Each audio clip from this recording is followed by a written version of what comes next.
Yeah, okay, no problem. Mateus. Okay, let's start from the beginning. All right. Okay, so what brought you from Brazil Uh-huh. to Germany? I mean, it's quite a big leap, isn't it? It is actually. So, very good question to begin with. Um, I think what brought me here, Mm. it is the challenge that was ahead of me because I knew that coming to foreign country Mm. with um, not many friends and Mm. not knowing exactly the culture, not ever being here before, I mean, in Europe, in this continent, Yeah. not ever crossing an ocean before. So there was kind of adventure, and I really like adventures. I really like to challenge myself. So Mm. that was one of the reasons that why I decided to come to Germany. I see. So you want to challenge yourself from Brazil. Yes, and also live in different adventure. I see. Yeah. Different adventure, different cultures. Yes, It's quite a big decision to make, though. Is there anything that happens that influence you, sort of pushes you to come here before from Brazil, before you came here? yeah. Very good question, actually. Mm. So I think what actually pushed me to come here was that I was actually seeing my graduation going on, and I was like, okay, I gotta do something else. I gotta do something that will be on my history. And actually, I had this experience of making an exchange I in the see. high school. Ah, you did exchange program in the high Yeah, school yeah. before? Okay. I went to Canada, Oh, nice. and it Nice. was a very interesting experience of my life. So I actually decided that I should do that again because there were this opportunity in the university to go abroad and Mm. to do this exchange program. And then I decided like I would live that experience again because I knew that at that time I was too young Mm. and I could not properly understand what was going around me and fully experience it. But then it did. What pushed me was that I had this opportunity, Mm. and that's something about like how I see things. And when I see an opportunity, I like to do it. Okay. How old were you when you went to Canada for the exchange I program? was 15 to 16. Oh, I was quite young. Yeah, man, I was actually very young, man.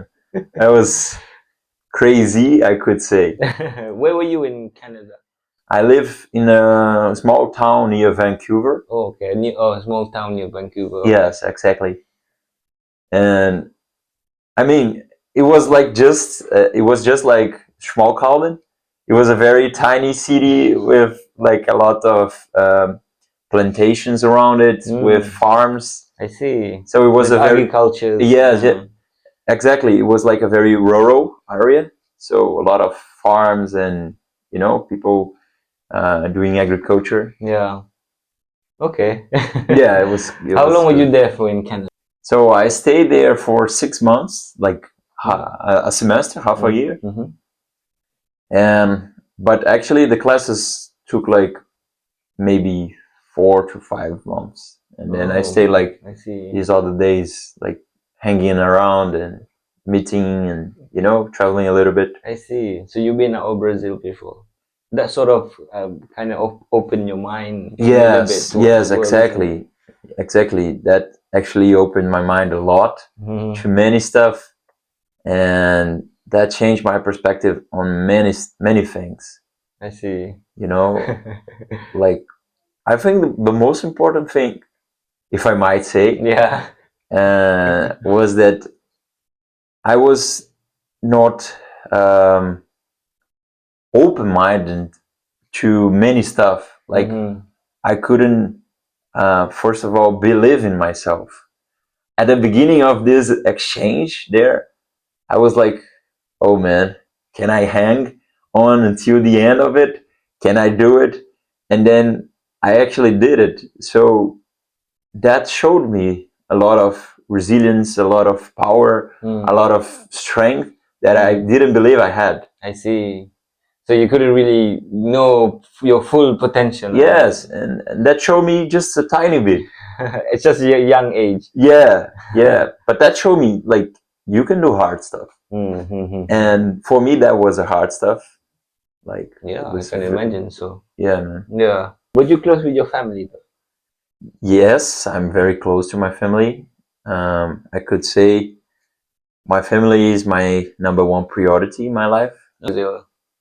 Most of it now because I'm far away from them. That's why it's still my priority. I see. That's I mean, the core of my strength is my family. The font of all my power is my family as well. I see. So you get the strength Yeah, from family.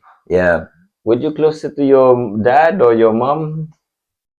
So I would say that my father is actually the one I talk more Mm-hmm. because you know he has taught me a lot of stuff regarding professional things and like philosophical things as well. Oh, nice. But I do talk a lot with my mom and we have deep conversations as well. So I could not say like who I'm more close to, but I would say my brother. Your brother? Yeah. Or the one that came in Germany? Oh, Yes, nice. yes, yes. So I would say that my brother, we are very close as well. So I'm very close to my father, my mother, and my brother. That's my family. I see. I see. Was it a big family in Brazil?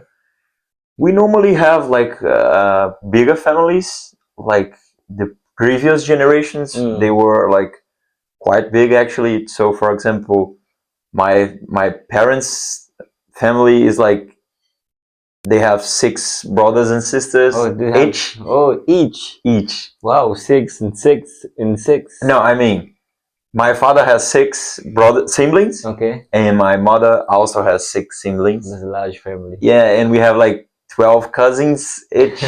So it's like a huge family, man. And actually, that's a very Brazilian thing, you know, to meet the family in the weekends, normally in the Sunday, and then we make a barbecue and Nice. we just stay together, and you know, that's very Brazilian thing. If you could ask, and if you could say like a very Brazilian thing is like family meetings at Sundays. Family meeting on Sundays. Yeah. So people in Malaysia, they get married early. Uh huh. 25, 25, some even 23. Oh, Getting and married. what about you? Are you willing to marry soon? I don't think I will make the decision to get married now, to be honest with you. Probably next 3 years or something. I don't know. All After, right. yeah, I think I need to really stabilize myself. Ah, and- yeah, that's interesting, man. Yeah, yeah. That was really interesting though. So, Yeah. bro, back to you, bro. The family though. How did the family react when you want to move? It's I quite would close. say that actually my family was a little bit used to it because of this previous experience I had Okay. in Canada, Mm. and my brother also did that.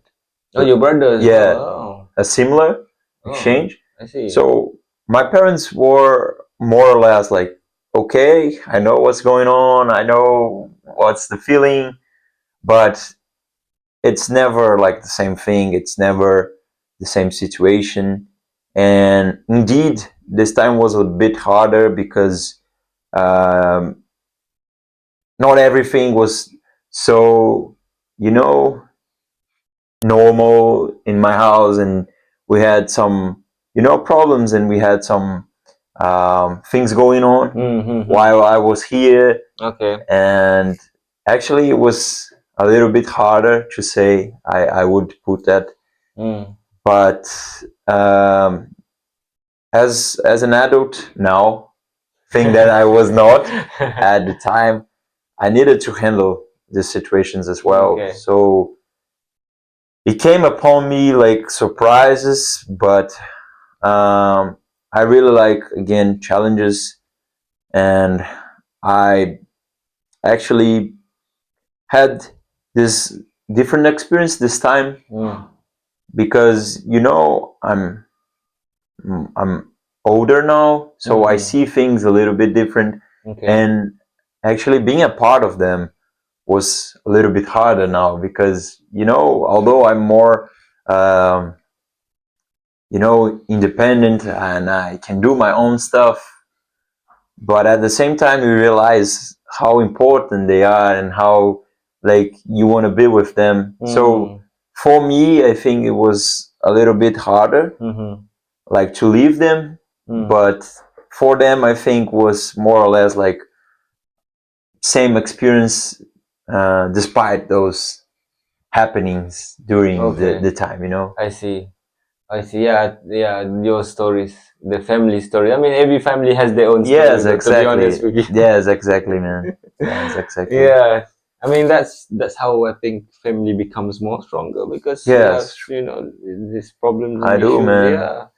I do think as well. Yeah. I mean, mom and dad, they're always gonna be there for us, though, even whatever Man. it happens. So certainly, my mom and dad is helped me a lot, support me a lot during the Yeah. old times. Yeah, yes. I was quite close to my mom and my dad. My dad was strict, I would say Uh-huh. so. He was strict. The old generation. So Yes, yeah, so yes. that's that kind of stuff. Uh-huh. So if I came home late, then you will know what will happen in the house. Uh-huh. My dad will, yeah, my dad will really, yeah, it will really discipline me, I would say so. Uh-huh. Yeah, my mom was like, she was on the lenient side. My dad Uh-huh. was like proper strict. But my dad now is 60, so he's not that strict anymore.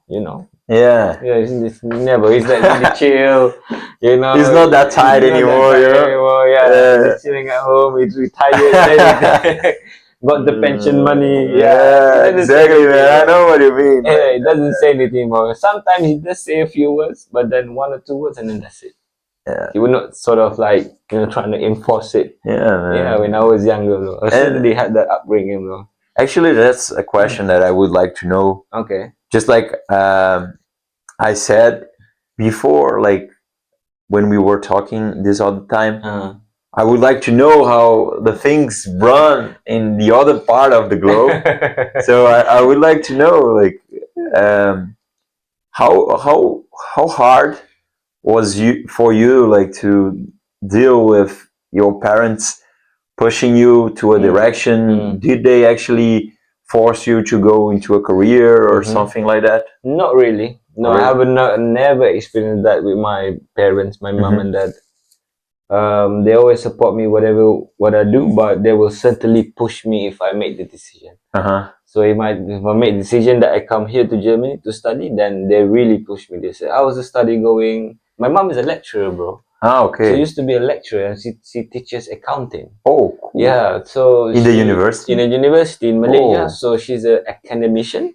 Uh-huh. So she will know the academic systems and how to answer questions and everything. So what happened was I had my first semester. So I had the exams. Okay. Uh-huh. So I had the exam. I mean, I passed all of them. It's good. But my mom will ask me certain questions. What question did you get in the exams? What exactly you did? My mom will know. She will know and she will pick the question and she will know the answer. Uh-huh. Oh yeah, okay, that's the right answer. But you should have answered a little bit. Add more this to the explanation. Give more good Oh, that's examples. interesting, man. Yeah, it does. And then she will ask me, okay, what did you get in the grade? I said I got a pass. Then tell me exactly what grade did you get? Then I say, okay, there's 3.3. There's one of it 1.7. Okay, you know that you can get 2.0. You know that you can get much better than that. Yeah, I certainly did. I know that you can do it. What you have been doing? How did you study? So she's sort of like always in a critical kind of way, but I That's don't never interesting. feel pressure though because I think I'm quite used to it. Mhm. They always pushes me. Yeah, Okay. that's why I have this kind of thing inside of me that proactive, trying to push myself and push myself whatever I can do. I see. Yeah, because I've sort of been brought up in that kind of thing. But when I was a teenager, they kind of changed, because I think they were getting older. Yeah, yeah. Of They course. changed their way a little bit. So Yeah. they will start saying things that smartly and wiser. Uh-huh. So it gets right into your heart. Uh-huh. Yeah. So they will kind of flick flick me, you know. Yeah, I see. I would say that, yeah, yeah. Some parents are quite strict. They're Mhm. really strict. They will really, discipline Yeah, their yeah, kid. Yeah, Z. yeah. Well, it happens. It happens though. It happens though. I know, I know. I mean, it happens to me, but I never complain. Yeah, Yeah, I know, man. And yeah. and I think like this is a style as well. Mm, Like in I do think like this happened all over the globe, mm, but we should be like more respectful with our parents. You know, yeah, that's so if yeah. if I could change something in my past, would Mm, be like to be more respectful with them mm-hmm. at some level, because most of the time, actually all of the time, they were just trying to, make us a better person. Yeah, it's true. And Yeah, they had no other intentions, man. no intention. And we couldn't see it that time. Yeah. Yeah, man. And I do think that everything they done Mm, brought me here. If yeah. weren't because of what they did to me, I wouldn't be here. What are So, the sort of values that you actually get learn from your mom and dad? Is there any family values that have in your oh, family? great Yeah, question. yeah. Great question. Sort of your principle now as a Uh-huh. adult that you say so. So, from my father and actually my mother as well, like a very important principle that I have learned is Mm. when you do stuff, you do it good. You Mm. know, there's no half job. Okay. Or you Yeah. do it or you don't do Or it. you do it or you don't do it. There is no like, okay, let's do it like more or less. No, Mm. if you committed yourself to do something, you gotta do it properly, Mm. and you like don't fuck up things. That's that's what I've learned from my parents. Yeah. That's a very guiding principle for me. Mm. I really enjoy it, because it brought me also a sense of achievement when I see what I've done. Yeah. Because I look back and then I say, okay, what I've done was actually good. Yeah. So it again somehow is related to the fact that I am here, because it makes me go forward and makes me try new things. It makes me, challenge myself to do it better Mm. and do it better and do it better. So I'm very, I would say, very strict with quality of what I do. Okay. The strict with the quality. Yeah, I try Yeah. to be very precise and do the things right. That's something that I've learned. Yeah. But at the same time, another principle that I have learned with my parents is actually to be kind and to help people whenever they need you. Mm. And not just because it's cool, it's going to be well seen by others, but Mm-hmm.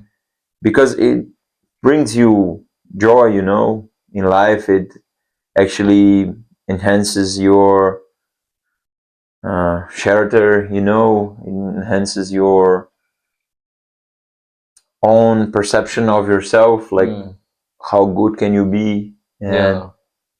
so I think it's also a principle for me because it expands myself to others, and I like to do that because Mm-hmm. I'm pretty sure when I help someone and when something is going on and I'm helping them, Mm-hmm.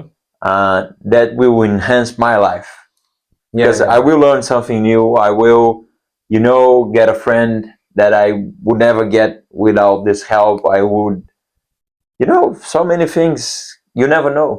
Just Mm. like your neighbor once said, like, you never know, You man. never know. So it's always good to help people. That's something I've learned as well. I see. So one is make sure that the quality of the work is good. Yeah, Yeah.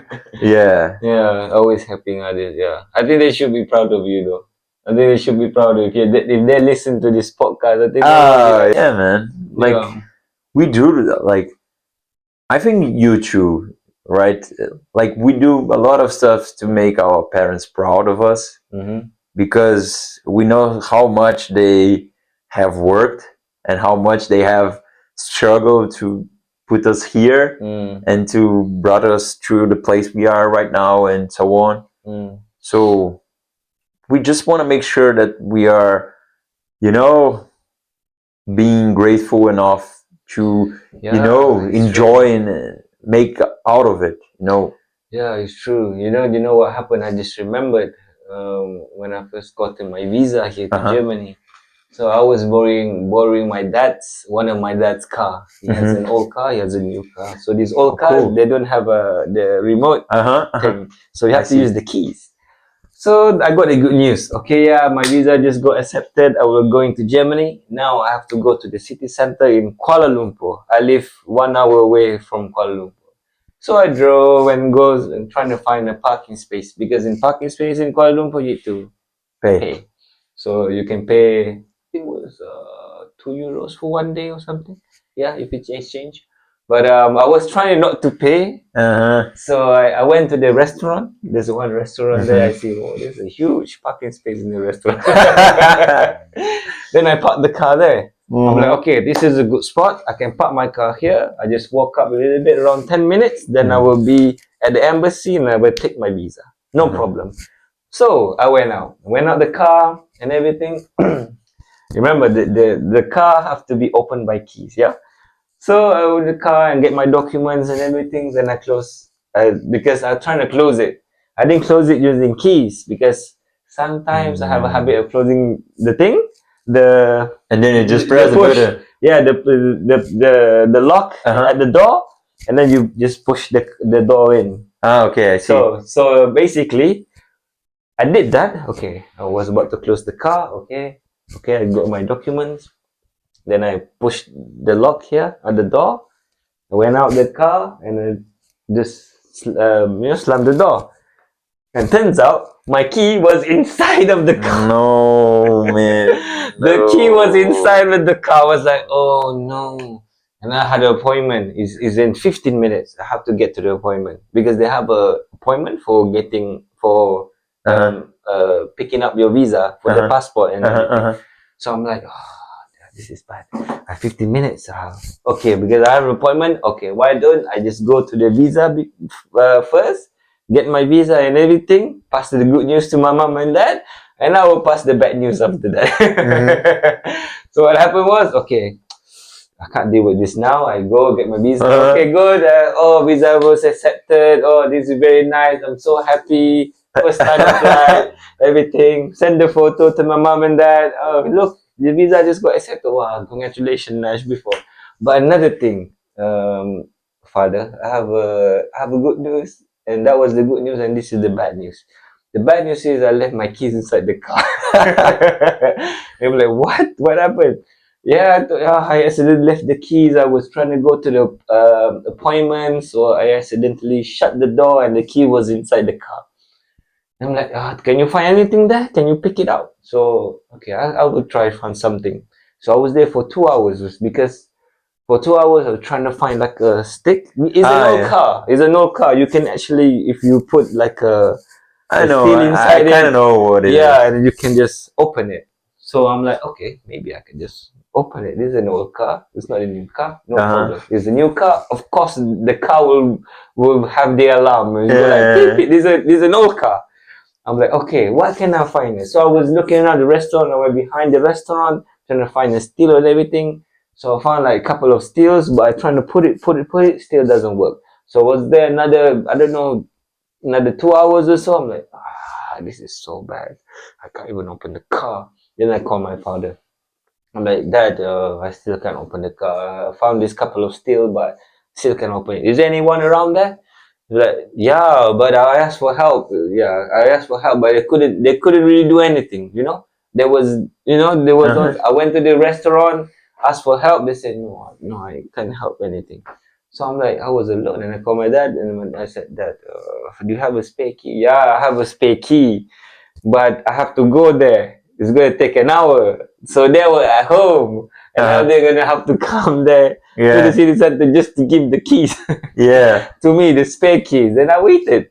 I was there in the morning, and then my dad and my mom came after 7 p.m. or something because they had something to do as well. Yeah. So there's something to do. They have to go back So home. stay the whole day, like I was waiting. there the whole day. The whole day. Yeah. The thing is, luckily, there's nothing inside my car though. Nothing too expensive or anything. It just, Oh yeah. yeah, because you can see it on the inside though, because we didn't put any. It's an old car, so basically, I'm like, okay.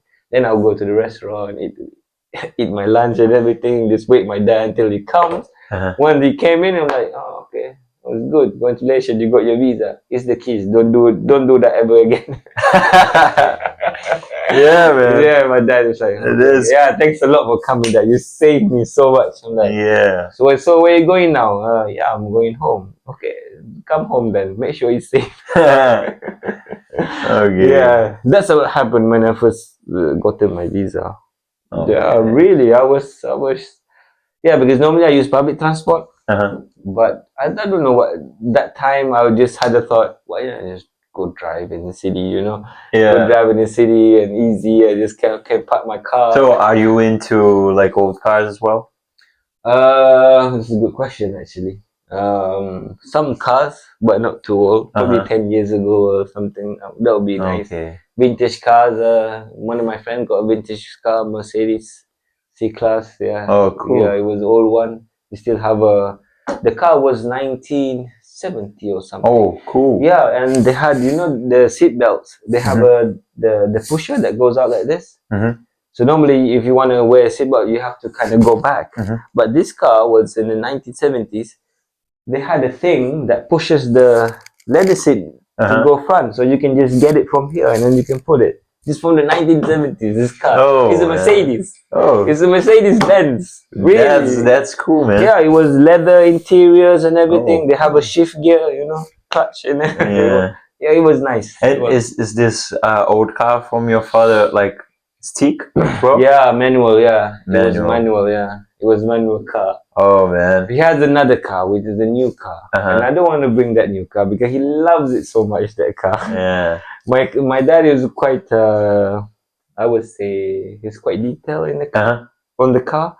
So if there's little scratches, he will see it. Like, what happened to this? What did you run into? I know what you mean, man. What did you run into? Huh? Did you drive fast or did you just? I know what you mean. He knows it. I'm like, what? Yeah. Let's get back into it. We did a little bit. Do you still remember how did you first get here in Germany? What's the experience like? What's the first impression when you arrive here in Germany? Okay. Yeah. So, I actually had a very big expectation. You know, I put it so much expectation coming to Europe for the first time because I didn't know what to expect. I didn't know like how it would be. You know, I've been to like North America before, so I knew how was it to go out of my country. But I definitely didn't know like how would it be to come to Europe because it's another language, it's a completely different culture. And then I was like, okay, first of all, I gotta survive the first days until I come to this city, which we are right now, like okay. Because for those who don't know, like it takes like 2 days or more, door to door. You know, so you leave your house. You're gonna take at least 1 day or more to. Well, from Brazil. Yeah. From Brazil. Yeah. Okay. I take like more than 1 day, like door to door. So. Oh, okay. I didn't know like how it would be, but so at the beginning I was quite, scared of everything because when I've landed, I somehow speak a little bit of German. Okay. But it was not enough to understand what they were saying. So I was like, all right, that's my first time here in Germany, hearing like true German. And then that shocked me, like, because I couldn't understand a thing. And that was very hard to, move. I landed on Frankfurt. Oh, you landed in Frankfurt? I landed in Frankfurt, and there were like these Brazilian guys that they rented an Airbnb Oh, nice. to stay like this day, and then on the other day by the morning we would leave I to see. Schmalkalden. Just for one night, yeah? Yeah, just for one night. Mm. And then like, all right, now it's up to me to get there where they are. Uh-huh. So I actually needed to, be very aware. I had two big package I can with imagine. me Big and luggages, yeah? two luggages and my backpack, a lot of documents, a lot of stuff. And I was like, all right, I gotta survive. That's the first step. And then, yeah, man, it was like a little bit shocking to see everything for the first time, to getting the metro for the first time here and Yeah, hearing that get guy into it. speaking German on yeah, the. yeah, and then it's like, oh man, and everything was new for me, and so it was quite shocking this first day. But I ended up finding those guys, and we're still friends today. It was very good. They are very good guys, so Yeah. it was very nice to have them on that first moment. Mm. But after that, I mean, actually, the real shock, cultural shock began, because I needed to, deal with bureaucracies. I needed to deal with true Germans, like doing their job, and you know what I mean. Like, they are very straight, they are very objective with things, and sometimes they get, too straight. I would Too say straight. too straight. Okay, so you think Germans are too direct sometimes? Yeah, sometimes They don't can have be. that personal touch. Is that what you Yeah. Like, I would name it this thing, because for me it was shocking, and it happened today. today? Today. Okay. See, so in the dormitory I'm living in, they are making like this maintenance on the roof I see. of each apartment, Okay. because there is like some filter from the air filter. Filter, yeah? Yeah, filter from the kitchen. Mm-hmm. And then they sent an email saying like, to this date, we are going to make this maintenance. Please be aware, and so on and so on. I see. And then suddenly I was like having lunch, and then this guy just entered in my apartment and say like, hello. And then he started to do everything. Okay. Like, I mean, it was. Yeah. They sent an email, of course. I knew that could happen, but I didn't know that they would come on that day, and they would like, just enter in my apartment and just. They didn't knock the door? Yeah, I mean, like, the guy just knocked the door and entered. Like, and then he was like inside my apartment. Like, okay, hello. You want to do whatever? You can't do anything. Yeah, I mean, like, there was no problem, but I mean, just a touch, man. Hey, how are you? Good. Yeah, okay. Yeah. So on. Yeah. But they were like, so, that's it. That's it. They don't want to talk. Yeah, but because they are in your place. Yeah. No, they're in your place. I mean, so at least say something. I understand. Definitely, I understand. I'm much more used to it right now. I'm also working with Germans, so I do know how they manage to deal with things, but I cannot, do how they do. But sometimes I think it's good as well, like, to be very objective with things.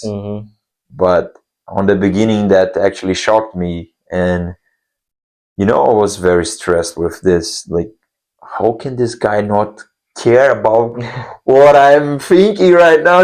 Like, it's it doesn't give any any thought or anything. Yeah, come on, hello, how are you? Like, just a greeting from a human to another human. Yeah, because come on, the human relationship. Yeah, man. Yeah. Anyway, like, it was quite shocking to come here and to see how deep they can be, but they are also very nice people. Most of the Germans that I've met are cool people. Cool people. Yeah, they are. Yeah, it's quite a unique experience. Oh yes, man. They are very unique. I could say they are very unique, but You probably thinking, what have I gotten myself into? yeah, man. Yeah. Yeah. Let's talk about life in Germany, bro. All right. What's the biggest challenge you've been faced so far in Germany? How long have you been here? So I arrived in April April, okay. of this 24, Nice. and I'm gonna stay here for another 2 or 3 months. We'll leave in February. Really? Yeah, You going back? yeah, I'm going back. Oh, to graduate, though. What? You do finish? Yeah, I'm gonna be done here, Nice. like for this exchange. Oh, okay, nice. And it's You're gonna be graduating in a couple of yeah. months. I'll come back, and then I will have another year. I see. This 25, Oh, so what are you doing? What are you planning on doing next year? graduate, finish the graduation. But actually, I'm not sure what I'm gonna do when I come back, because you know there are many possibilities and also challenges that I can face. Opening my own business and developing some idea, or actually working a little bit more to get more of the knowledge required to be successful in opening a I business. see, I see. So you like to have your own business? I would like, definitely. I would Okay. like. But getting back to your question, Yeah, what's the biggest challenge that you face so far in So- Germany? I could say that right now Hmm. it is the climate, the weather, No, the weather. It's here. too cold. I mean, I'm definitely not used to it, and sometimes not to see the sun. Mm. It's very strange for me because I stay like 22 years or a little bit more of my life seeing the sun like almost every day, Yeah. and getting used to, if you go out in the sun, you can get burned.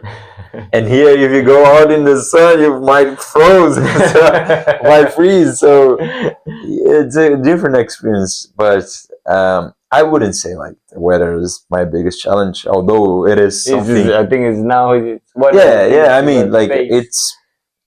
it's a challenge Mm. to properly wear clothes that will make you like warm and dry. But I would say that the biggest challenge for me was to deal with my own mind, because there are so many things to do, there are so many opportunities, there are so many, dreams going on, and to have to deal with my own mind alone, and having so much to do and so many opportunities was the biggest challenge for me, to concentrate and to focus and to find what I want. And actually, I could say that something has really changed on me since I came here, because at the beginning I was like, when I arrived, I was so used to go to the gym, I was so used to work at a certain time in the day, so I had a very strict routine. I would come to the gym very early, and then I would go to work, and then I would come back, I would go to school, and then I would meet my family and so on. So I had a very strict routine. And when I came here, suddenly everything went out. Like, I had no routine, I had no job anymore, I had like classes like in English, and I was like, yo, where is my life? And then I think the challenge for me was to set a new set of goals, a new set of So it's like sort of rediscovering yourself. yeah, because I was so used to be what I was being, that suddenly, when I had not the opportunity to do what I was doing, I was like, yo, man, what's going on? Like, I don't have my routine anymore, who I am. And then I think the biggest challenge for me, and I think relating to this previous experience that I had in Canada, I would say that the hardest challenge is to ask yourself who you are. Mm. And I did that a lot here. Really? Yeah, You're still man. thinking about it now? Of course, I think I will think it until I die, but that's more intense. Like Yeah. in these moments I of think solitude, you I know? think I can relate to that though. I can relate to Yes. that. I do think a lot about what's going on in my life now, Yeah. especially in Germany. And Uh-huh. then it's winter now, so we have more time in the night. Yeah. Yeah, we more time in the I was thinking, what can I do during the night? I know everyone is not out. You know, I'm in my room. I have Wi-Fi. What can I do with my life? I was thinking, I'm trying to put a schedule in my life. Mhm. Okay, I have classes. Okay, classes at these certain times. Mhm. What can I fit in between the classes? And Yeah. also, I have to find money. I have to study. So, Uh. bro, it gets me really thinking a lot. I'm telling you honestly. And then you came up with this idea. And then I came up with this Beyond So- Borders. How did it all begin? Like how did it This begin? idea. How does the idea begin? To be honest, I've lived in Australia and I lived in UK before. Uh-huh. And I was young at that time and I was shy. I was shy. So I was a how shy old boy. are you? Like I was living in UK from 14 years old until 19. I was 5 years there oh. because my mom studied. Uh-huh. She did her PhD in UK. Oh, cool. And you know, the story was the whole family went to the UK because my mom studied. And I see. I sort of finished high school there in UK. I got my certificate, Oh, and then that's nice. she finished her study. So she Uh-huh. finished her study for 3 years. So she went back with the family. So me, and then another 2 years, I was living alone, but with Malaysian people as well. So Uh-huh. living in the same house. So I was trying to finish my high school and my A level. Uh-huh. So another 2 years, I was living by myself. Uh-huh. Yeah. So that time I didn't really mingle around with international people so much. I was just mingling around with Malaysians, only Malaysians and Malaysians because I was shy and I couldn't talk to people. I had friends, but not as much as now. Uh-huh. Yeah, in Germany I have so many friends. Yeah, you're a very get going Yeah, person. yeah. You talk to everyone. I talk to everyone. So I think that was the difference when I was a bit younger because I was shy. Uh-huh. I was shy and I really wasn't proactive as I'm not Mhm, now. So after I finished my A levels, I went back to Malaysia for a bit, and then 2012, on 2012, I went to Australia Uh-huh. to do my diploma. Oh, And then I cool. finished 2015, and then I went back to Malaysia and I start working, just working, and then I decided to come to Germany Uh-huh. in 2024 after 8 years or something. Uh-huh. 8 years, 9 years. Yeah, Uh-huh. yeah. In Malaysia after that. So yeah. So I was growing up not in Malaysia most of the time. Mhm. Yeah, because in teenage years I was in the UK and then go Mhm. back, and I was in Australia and then come back to Yeah, Malaysia. yeah. And now I'm here. So people asking me, why did you go to Germany? You know, it's a new country, new different language. You know. Then I said to them, why not? Yeah. Yeah, because I think I don't know about everyone, but my thought and was I don't feel it as a burden too much. I was feeling okay. This is quite normal to me. I can just go to a new country. Yeah, you've lived in UK, you Yeah. lived in Australia, so Yeah, it's not a new thing No, for you. for new things for me. And then I asked my mom and dad's opinion. What do you think? Just go for it. You know, Mhm. you don't miss me. The same. You're not gonna miss your son. I'm like, of course, you're gonna miss you, but you know, we are used to it. Just go. Yeah. Go there and study properly and build your life, everything, get a good job, and you are doing business now. So basically make sure that your business is okay. You're still young, you still can go, no one is stopping you. What my mom and dad say. You have all our support here. And the thing is, it's not only me that study Uh-huh. abroad from Malaysia. Yeah. My brother now, Mhm. one of them is in Japan. Oh, cool. Yeah, he's studying in Japan now. One in Malaysia, the youngest one, and my eldest brother used to study in Egypt. Oh. Yes, and then he just go back to Malaysia and he work as a dentist now. Yeah, so Oh, interesting. so it's Very sort of like a interesting thing. story, man. Yeah, so it's sort of like a thing in our family where everyone is study abroad, and I said to my mom, you know your sons, your childrens, your son's one in Japan, one in Germany, and the other one's in Malaysia. You know, it's good for you. You know, you can always come to Europe and Japan anytime you want. That's what they said. Yeah, for sure, but make sure you know you have a place to stay there. That's what my parents said. I'm You like, see. yeah, they're very cool. Yeah, they're very cool. So you tried like to show a little bit of this experience to the world with this idea as well, yeah, this right? idea. So I met a lot of people. And before I didn't make a lot of friends because I was shy. And after I Uh-huh. went to Australia, then I probably have a little bit more confidence in talking to people and Uh-huh. making new friends. Because I was 20. I was 20 until I was 20 something. Uh-huh. 3 years. I think it was, yeah, I was 23 until 23. And after that, came back to Malaysia working and I came here. That's when the idea came. So I'm like, okay, why don't we connect all these people? Because I see a lot of international people here. I see Brazilians, there's Malaysian, there's Myanmar, there's Jamaican, there's Moroccans, there's Tunisian, there's Azerbaijan, there's Turkish, the African, there's Kenya, Ghana, Cameroon. There's so many people from India and Pakistan, Colombia, Colombia, Mexico. Ecuador, El Salvador. Yeah, El Salvador. There's one I met near El Salvador. It was really interesting for me.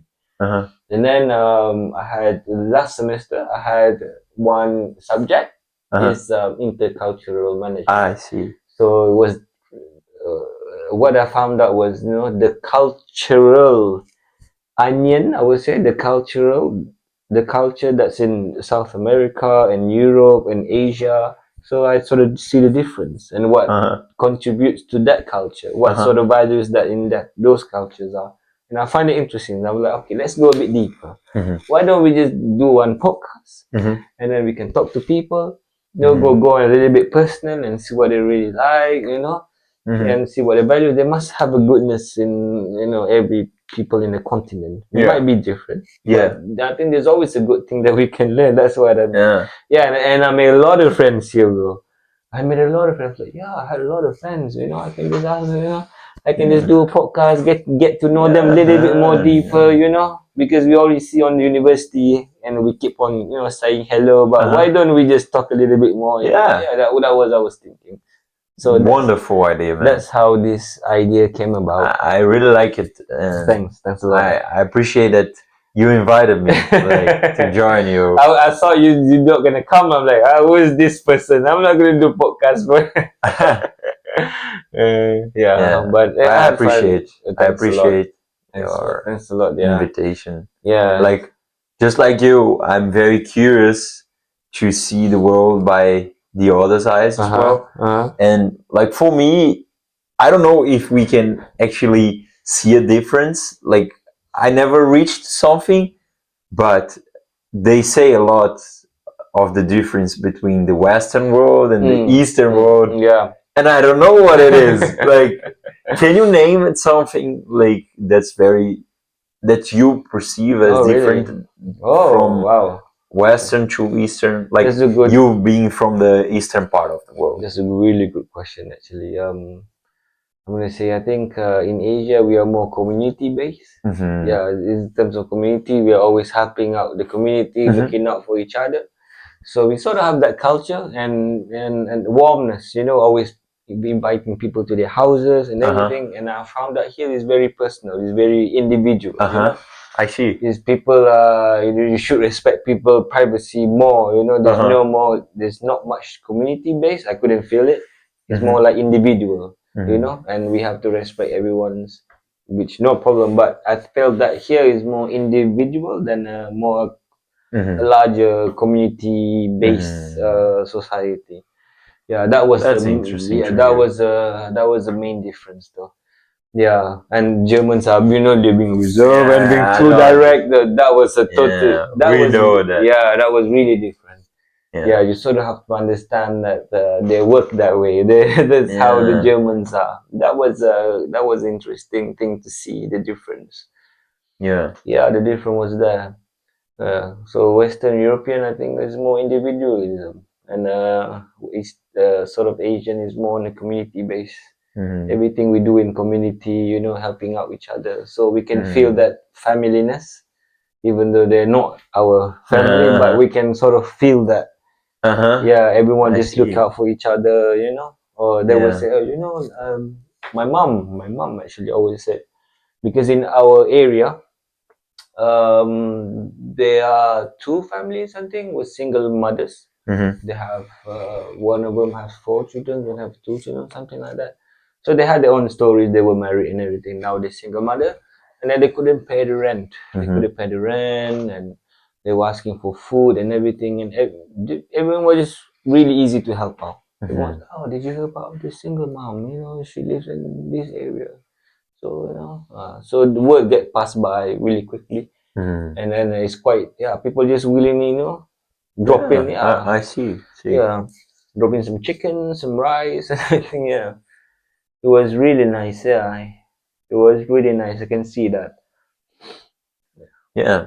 I Yeah. mean, for me, it's quite difficult to say because um, I do think that somehow the Western part has populated the entertainment and Mm.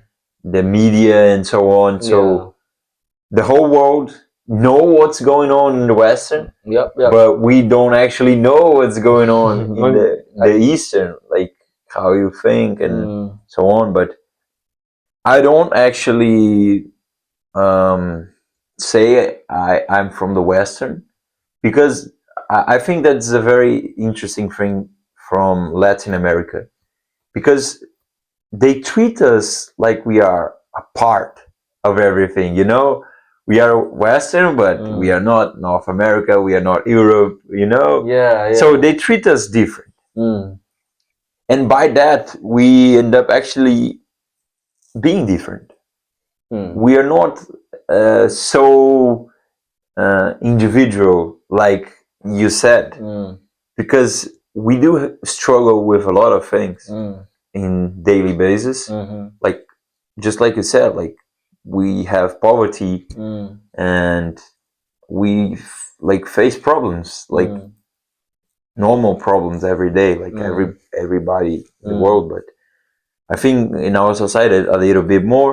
Mm. So we kind of manage to become more society based as Yeah. well. Yeah. Yeah. So Yeah. I think that's a very interesting thing because if you go to Brazil, you will probably see a lot of people willing to help, Mm. in many situations. And I think that states also for most of the Latin American countries, like other than Brazil. Like Mm. if you go to Colombia, if you go to Mexico, if you go, I don't know, like to Argentina, I don't know, like each country, you name it, Mm. you will see like a very strong community. Like people help each other as well. Mm. But I'm very interested like in the philosophical differences, and I do like actually research a lot. I do actually read a lot about Buddhism and also the Chinese old masters, and Mm-hmm. I really like. I'm very curious about it. Like Mm-hmm. I would like to know like how different. Like how could these guys understand the thing so different? And Okay. Yeah. of course, like there is a lot of stuff that I still don't know and would like to know more. Yeah. Asians are more. They have double meanings. They more look at life and more than just on the surface. Uh huh. So there's a lot of quotes and life philosophy that come from Chinese Uh and huh. Masteries and Asians. We are really value on, I will say, more on the value of what should I say? There's a word that comes in my mind. Like it's not about the trait. The trait is you can speaking and doing skills. It's more on the personal values. Uh The huh. core principle of any human being is being respectful, being kind, and towards elderly people. You know how to manage what's your language with elderly people, Mm-hmm. and when someone in need. So it's all like a building your own character on the inside. Mm-hmm. So that's what most of the Asian value is. It's not on the exterior though. we don't value so much on the materials so much. We value more what's on the inside, what sort of values that the human person being can be. That's cool, man. Yeah, that's mostly Asian countries, and Asians are really close to the family. Yeah. Really, really close to the family. Yes, Yeah. same as Brazil, I think. Yeah, Yeah. but it's always been like that sort of personal integrity, that personal values. So character-wise, in building your character, that's all the Asian value is. So if we go to either Western countries or South America or North America, we always have this value that we bring with us wherever we go. Okay. Yeah. Yeah, man. Actually, there is actually a very interesting example of what you're saying, because they happened the World Cup in Brazil. You know that Yeah. there were this World Cup there, and then the Japanese fans, they were in the stadium, and after the game, like everybody left the stadium, but the Japanese fans, Oh yeah, they were cleaning the stadium. they cleaned Just cleaning the stadium, man. Like not only their like seats, but the region they were. Yeah. So that's just a very cool example, and I do think like a lot of countries like have this, this culture. I've heard a lot about Japanese, of course, because they are very, honorable. Yeah. Yeah, but also, I mean, lots of Asian countries as well. Like I've heard about it. Yeah. That's really true, actually. Yeah, that's pretty much Yeah, but that's true. Chinese and Japanese, they have their own ways. But Yeah. pretty much the same cultures in Asia, the same core principles in Asia, even in Myanmar, Thailand, or Indonesia. And elderly people, we respect so much in elderly Yeah, people. I've heard that as Yeah, well. we never raise our voice in elderly people. Even raising our voice is rude. Is rude. So we really don't talk back to elderly people. We just say, this thing, okay. And then they say something, okay, we just accept it. Mm-hmm. Yeah. Yeah. Yeah. Yeah. We always have that thing. Yeah. That's cool. Yeah, bro. So yeah, that's one of the things. Okay, let's go about Brazilian culture a little bit, if you don't mind, bro. Yeah, so, sure. For people who never been to Brazil, okay, what's the one thing you think everyone should know about your country? All right.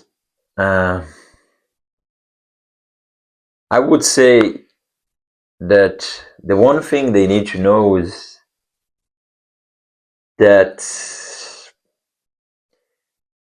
you gotta be a mix. Mix. You gotta be a mix of respectful and smart. And smart. And smart. What do you mean exactly by that? I will explain. Yes. First of all, respectful, because we like to be respected. And if you do so, many doors will open for you in Brazil. Like if you treat Brazilians with respect, they will show you the sun. And I mean the real sun. I mean a very welcoming house, a very welcoming environment. They will show you a lot of respect as well. They will, treat you very well, and they will show our beauties, and they will show you our treasures. And we will welcome everyone. Okay. And that's true. Like we welcome everyone in Brazil. Like no one is hated there. No one is not welcome there. We are welcoming everyone there, as long as you respect. Okay. So respect, and then came the second part, that would be smart, because I would say there are so many things going on at the same time. There are so many, interests, shocking, and so many, conflicts going on. And I don't say like conflicts of guns and so on. I mean there are those kind of conflicts as well, but I would say conflicts of interests. And you gotta be smart enough to deal with these conflicts. Like, for example, maybe if you go to the wrong place in the wrong time, something might happen to you. So you just gotta be smart and understand the situation. You know, just be smart. You know, just respect the environment and be smart, and you will enjoy it. Okay. I mean, like, just like you said, like, if you go, if it's the night and if you are alone in a dark place, you know that, oh, sorry, something can happen to you. But if you respect the environment, so you know it's dark, you know it's not a, welcoming place, there is no people hanging there, there's no like party, there's no, life there, you shouldn't go there. And at the same time, if you are smart, but I gotta be there and I just need to do that and so on, you can live better. So I would say that to go to Brazil, you gotta be smart and respectful to the environment, to the people, to the do things. people need to know language though? Did that help? Just a little bit. I mean, Hola. I would say that 90+% of Brazilians don't speak English. Oh really? Yeah, Okay. we have a low percentage of English speakers. But again, if you show respect, we will manage to do whatever you're trying to do. Like, if you come to a bakery and then you ask for bread, but you don't speak Portuguese, I'm sure they will not sell you only bread, but they will sell you butter, they will sell you milk, everything you need. Oh, nice. Without even speaking English. I see. But like, you can come to the bakery and say like, bro, I need that. Yeah. You just, if you show yourself like, so I'm trying and I would like to have this and so on, they will, They help possibly you. will understand. They will definitely help you. Okay. That's something about us. Like, you don't need to speak the language. Of course, if you do, you will see another treasure. Because I would say like the books are amazing, the songs are amazing, the culture and the arts are amazing. So it's a new world that can open for you. But if you are just going for tourism or so on, you can definitely go without Portuguese, but just be smart and respectful. That's all of it. That's really interesting. I mean, Brazil sounds like an amazing place, though. It is, man. It is indeed. Bro, let's talk about carnivals. All right. Carnivals. All right. What is like being in Brazil during carnival season? So it's kind of unexplainable because there is no other place in the world where more than 1 million people meets in the streets and party and listen to music and dance and sing and make art. So I would say that's a party, but not like a party where you just get drunk and you just like, this is a cultural party.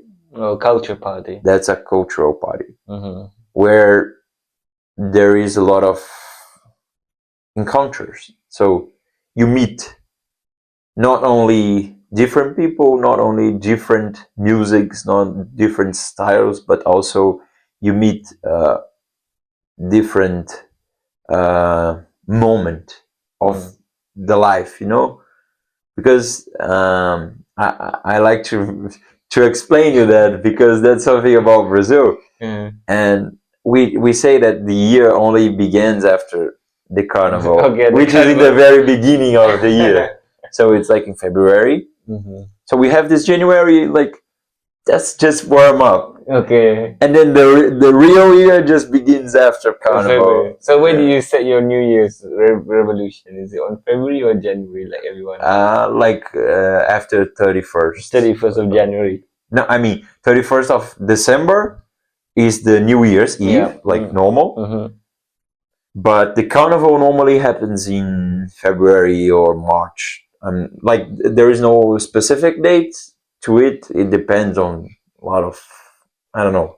I don't know actually. I don't know how it's calculated, but it happens somewhere in mid-February to the beginning of I March. see, I see. So it should be in Rio de Janeiro or it should be in other I mean, Santos? my city is a very interesting city for carnival. The name of it is Belo Horizonte. Belo Horizonte. Horizonte. It means like beautiful horizon. Oh wow. Wow, we Yeah, go that's the translation. Belo Horizonte. Yes. Oh wow, nice. Yeah. So I like it because it's not in the beach, and actually there is so much music, and there are so much bands and people Mm. like really prepared to do it. So, and the streets, we actually have a lot of streets closed to these parties. So the city really embraces this Oh, I see this carnival. culture. So there's a lot of artists that goes Yeah. from there. Yes. Okay. Exactly. And actually, that's a very important uh, touristic touristical event in the year. For example, my city is planning to receive more than 1 million tourists for the carnival, only Wow. for this like 4 days There's a lot of people. holiday. 4 day holidays, you're gonna receive 1 million Oh, people, wow. Mm. and that's Business a lot. going crazy. Yeah, man, a lot of money going on, a lot of business like running. So it's very good for the town as well. Like it's a very intense party. It's a very unique moment of the year. I see. So I would say like it's unexplainable, but I could name it like music, sun, and dancing. Music, sun, and dancing. Yeah. Is there a particular reason why they celebrate the carnival? Just because of what happened? Maybe people in the past that celebrated, or the Again, I'm not the best one to tell you the story of Carnival, but it definitely has its own roots on African culture as well. So I think there is somehow something related to the African descendants in Brazil, also a mix of cultures, that we have a lot of different cultures. For example, we have a huge Japanese community in Brazil. We have a huge German community, German communities, yeah, Italian community. We have Portuguese from Portugal as well, and again Africans. And Brazil was a mix, huge mix of many stuff, and that enriched us a lot. Okay, that's why you guys are unique. Yeah, I think like something very interesting about Brazilians is that you cannot define one Brazilian like, okay, this guy is Brazilian. Like everybody can be a Brazilian. Like if you go to Brazil and then you get used to the language, and then you don't have an accent anymore, and then you walk in the street, I wouldn't say that you are not Brazilian. Just look at my face. I look Asian though. No, man.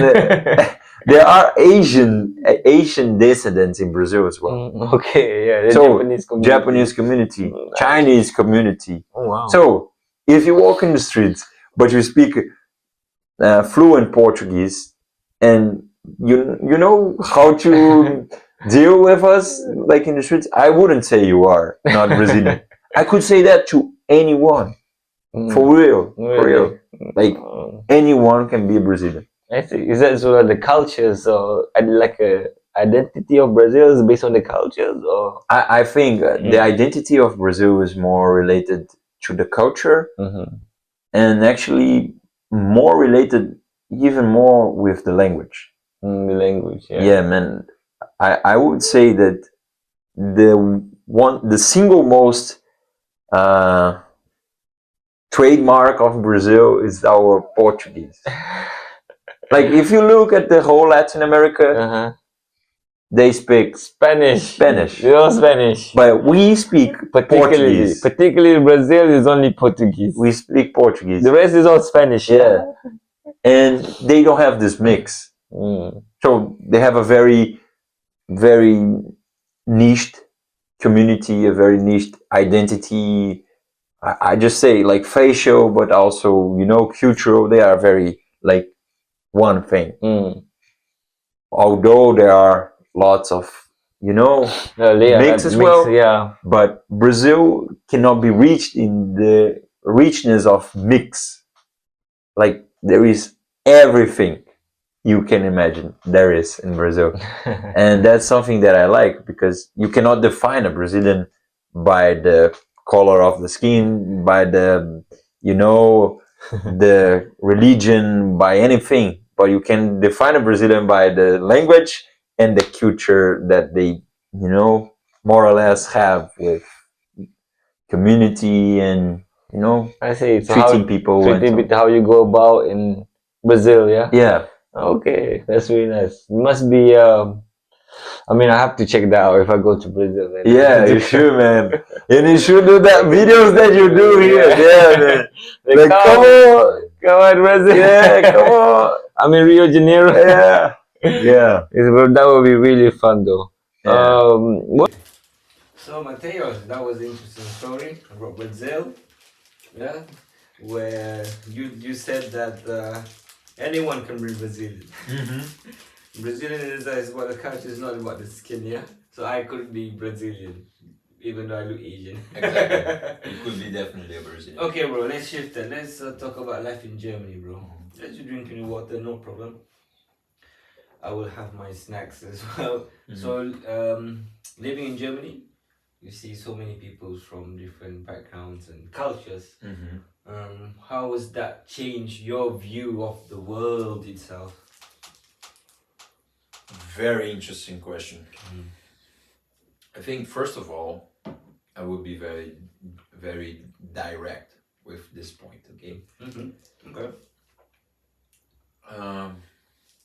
Coming from America as the continent, we are very used to hear what Americans says about Asians and, you know, Middle East and also Africans. Okay. They have a very... Or Middle East and Africa. Yeah. They have a very, I don't know, biased way of thinking about these cultures. And when I came here, I realized a lot of people from Arab countries are here, and also a lot of Middle East countries are also here. And as far as I could relate to them, I realized how nice people they are. Oh, you found that they were nice? They are very nice. Okay. So I've talked with people from Afghanistan, I've talked to people from Palestine, I've talked to people from Iran, I've talked to people from, I don't know where else, like Iraq. I talked to people from these countries. And man, I have realized how nice they are, you know? And I think there is this stigma in the world, like especially in the American vision.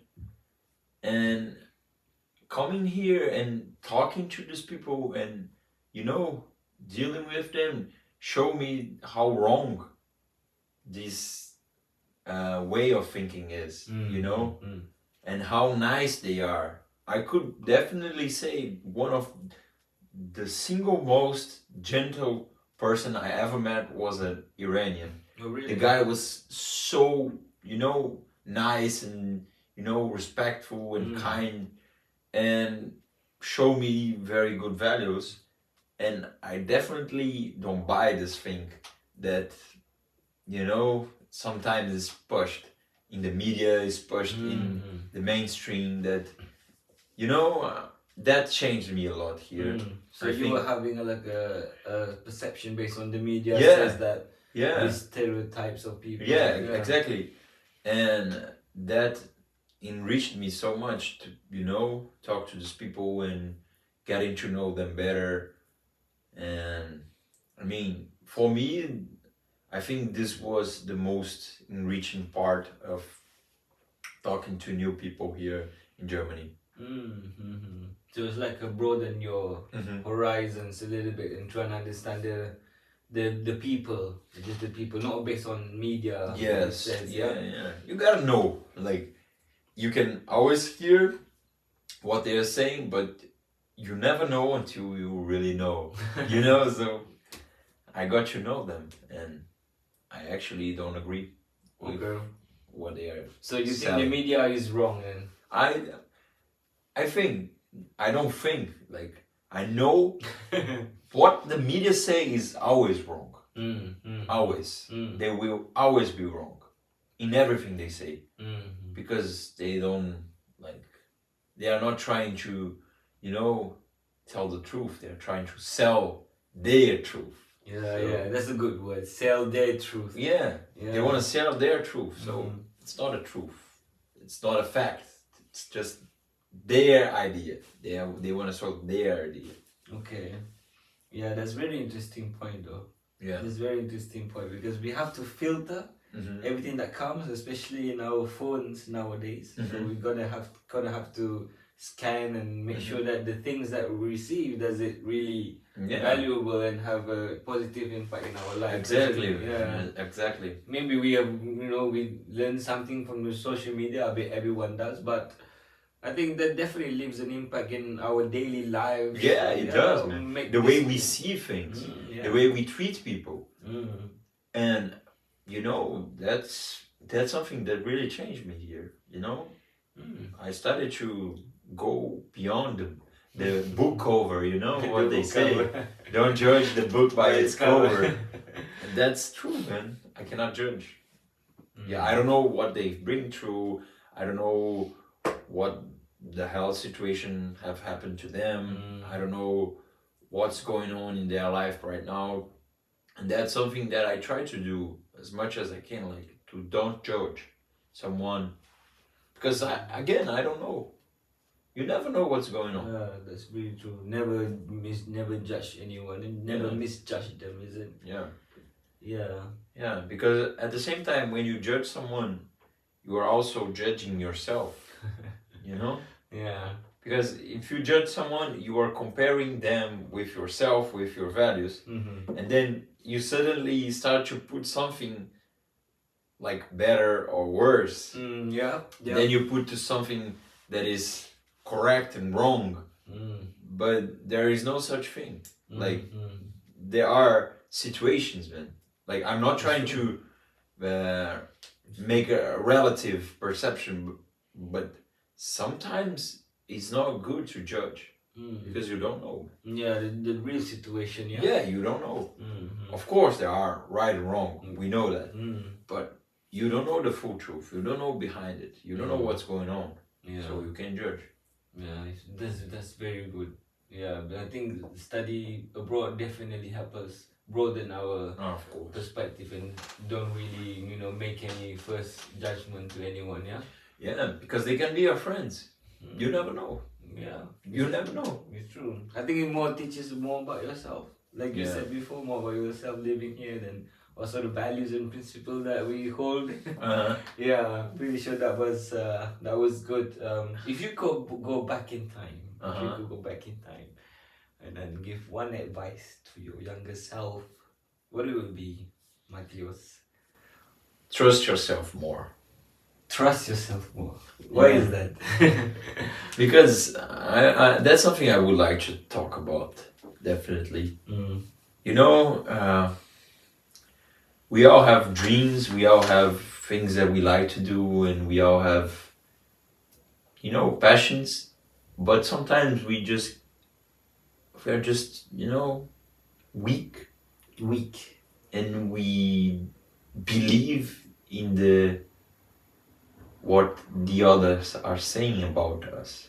The other people. The friends, the colleagues in the high school what they're saying about you, and you care so much about it that you lose your confidence of doing what your guts are saying you to do. You know, you lose your confidence on being spontaneous, on being how could I name it, like on being, yourself. Being true to yourself. Yeah, and I did a lot of that during my previous time in the high school, in the early school. I've heard so much the others, and I've heard my intuition. I haven't heard my intuition, and that thing, man, is the source of knowledge, intuition. Okay. And I have this quote that I really like, which says like, your conscience says what you should do, like you should do this, and that. But your intuition says what you could do. It's that voice that whispers, you could do that. What if? What if you do that? And then, the more you are true to this whispering, the more you listen to it, the more you build your character. Because that's your true self. The conscious we all have, you should sleep early. You should have a good job. You should, do that. And you should do that. Yeah. But you could do a podcast. You could talk to a friend. You could talk late night. Yeah. You could, go to German. Yeah, you could, even though it seems impossible, no? Yeah, you could. You could. What if? What if, yeah. So you would never say like, you should open this podcast. You should. No one would ever say you should. You should, no, yeah. No, they will never tell you that. Yeah. They will never, you should go to German. Yeah. You know? It's true. But yourself, inside yourself, you say, I could go to German. I could open this podcast. And that's something that I'm actually learning a lot. So you're trying to learn yourself. Yeah. Okay. Yeah. I see. So more than trusting your own guts and yourself. Yeah. So coming back to the question, I would say to my younger self, like, hear this voice that says, you could do that. And then just do it. Don't care about what they are gonna say. Yeah. Don't care. Yeah. They're just out ghosts. External. Yeah, they don't care. Actually, they don't really care. They have their own lives. They are so focused on their own lives that, I became to the point that I know I can talk to this camera and there is no one there. No one there. They don't care, man. They are just focusing on their own lives. So that all of a sudden we ourselves care so much about. Yeah, why should we care about what they think if they don't even care? They don't care, man. Like, they don't care about you like we think they care. We think they care, yeah. Yeah, they don't care what we are talking here. Many of them will enjoy what we are saying. They will understand and go deeper in it. But those people that come to our mind like, oh, what they are gonna think about me, they will not. Yeah. I think that's a really interesting advice there. Yeah, man. And it frees yourself. It frees, yeah? Yeah. It gives you the freedom. Like, you no longer are attached to this fear. And I'm trying not to be. Nice, that is so inspiring, though. Yeah. So inspiring. Just trust yourself and follow your gut. Yeah. Don't really care about the external things. Yeah. That's not true. This voice is not true. And why do we actually have that thought in our minds? So what do you think? That's a cool question, man. I do have, because we don't really hear what they really say. but This it's assumption- inside it, right right? inside it. We just somehow we create this Yeah. drama, I don't know, situation from somewhere. What I think, I have read this book called Sapiens. Sapiens. Sapiens. Oh, what is it about? It is like the evolution of the humankind. Oh, I see. Yeah. Is it related to Charles Darwin or something? No, it's actually from a writer from Israel. Mm-hmm. His name is Yonau Harari. I'm not sure about the name, but the name is Sapiens. Harari is his name. And then he talks about the evolution and how we became what we became, you know? And there is something related to the Charles Darwin as well. Okay. But the point is, we are very afraid creatures. We have a lot of fears. No fear. We have Yeah. fear. Okay. Because, first of all, we became dominant in the animal world Mm-hmm. suddenly. So, from one point, we were just like weak monkeys that needed to live in the caves and had no own guns, I would say, like personal weapons. Just like the tigers, they have the teeth and claws and so on, but we don't have anything. We just have like we punch someone like that's useless in the animal world. So going further on this point, I would say that we became suddenly dominant because we managed to deal with fire. We managed to deal with manual, guns that we made with sticks and also stones. Yeah.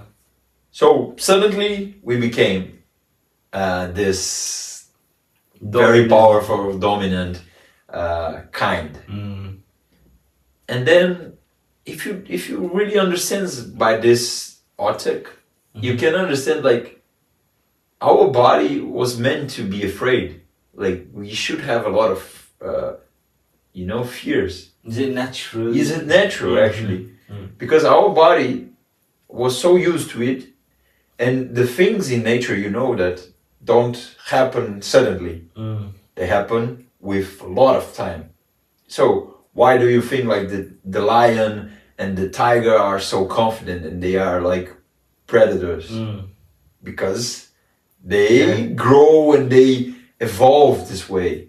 But we humans, we did not evolve to be confident. We evolved to be fearful because we were like prey, not predators, right? Yeah. So I think we have these fears of many things because our nature is like this. And also I think that regarding this social aspect, I also think that the strongest part of the humankind is the community. And if you go out of the community, you are dead. Yeah, alone, yeah? Yeah, you are alone and you're gonna die. That we understand. Yeah. So somehow through this time we evolved, we also understood that being in the community is very important for us. So our biggest fear actually is the social ones. So being left out. Yeah. Yeah, so I would say that we somehow are evolving, but there's still a lot of time and a lot of things to do until we reach a more confident. And we can do that by philosophy and also studies and so on. But I mean, having the chance now in university, you have a lot of chance to read and know about knowledge. Yeah, I mean, I learned international business, so I have microeconomics, I have financial accounting, operation management. I just took it an extra lesson. I have a principle of economics and principle of marketing. So I find it really interesting. Yeah. You know what I find the most interesting for this semester? Is marketing. Yeah. Yeah, I really like marketing because they go deep into the marketing strategies and the know-how and theory behind it. But I will say one thing, business is 70% is practical. Almost 70% is basically practical, and only 30% is only theory. I would say that with 110% as confident as I am to say business is 70% is practical. You really have to do it though. That's when you get all the answers. Because it's not the same as the others. The others is there are a lot of theories behind it, but this one is a complex and dynamic situation though, business. You I just would gotta say do so. it. You just gotta do it though. That's it. And then something will happen, and then you adjust a little bit, and something will happen again. Yeah, really interesting for me though, business. Yeah, Yeah. yeah. I agree, man. Yeah. I mean, I've been doing business for the past, I don't know, 5 years or something. I started off as a agent, like earning commission based, selling products, doing service, doing this, doing that. So I got paid really small. I got paid $10, $20, per commission. Really small. That's when I first started my business, and then I met someone, which was my boss. And then he opens the door and show me this is another side of business where you're actually running and managing a business. And I was put into human resource department, one of them. So I was administration, and then my boss, he promotes me to executive, then he brought me into a supervisor, and then so we got to do a lot of hiring workers. So a lot of hiring workers, a lot of talent management, talent development, I would say so. Yeah, so we got to do a lot of training for the staff, for the employees. For example, so people doesn't know how to use Microsoft Word or Microsoft Excel, like properly. So we'll give them training. So some people, they don't know their true potential. Most people doesn't know their true potential. That's what they feel. People that will know what to do with their life. To be honest, they're still searching and finding. So what we will do is we will do a test. It's a personality test. I think you tried it before, no? Personality test. So I did once. You did once, yeah. We did what we did is the biometric one. So we scan our thumbs in the machine, and the machine will produce all the findings in our personality. Really? Yeah, and it's almost 90% because it's from thumb. So really, man? Yeah, bro. It's called Stephen. I'll make share with you. I never heard about it. Yeah, bro. I'm gonna share. Oh, come on! You can trace the personality of a person by its thumb. Yeah, and bro, that's only one. Another one is DNA. You can take a DNA test. Really? Yeah, and it costs in euros. In euros, it costs 2,000. I mean, 500. I don't know what's behind of it, but really, bro. Then let me show you that something. must be bro. like crazy, man. Let me show you something, bro. And I will share with all of you guys with this as well. So it's called Stephen Test. Stephen test. Yo. So Stephen test is basically just a way for you to know how does your brain works. In what ways it thinks. No way, man. Yeah, bro. And I mean, is this precise enough? This is almost 90%. Really? Yeah, because it's using biometric. Yo, Yeah. man. Like more accurate, 99% is DNA test. They will go much more deeper. The type of food that is perfectly for you, your type of blood, because different types of blood, they have different types of food that is really optimum. Optimum. So let's say you've been eating bananas your whole life. You thought banana was good, you hear banana was good, this good, but then because of the test, it turns out maybe apple was good for you. No way. The most optimum for your blood type.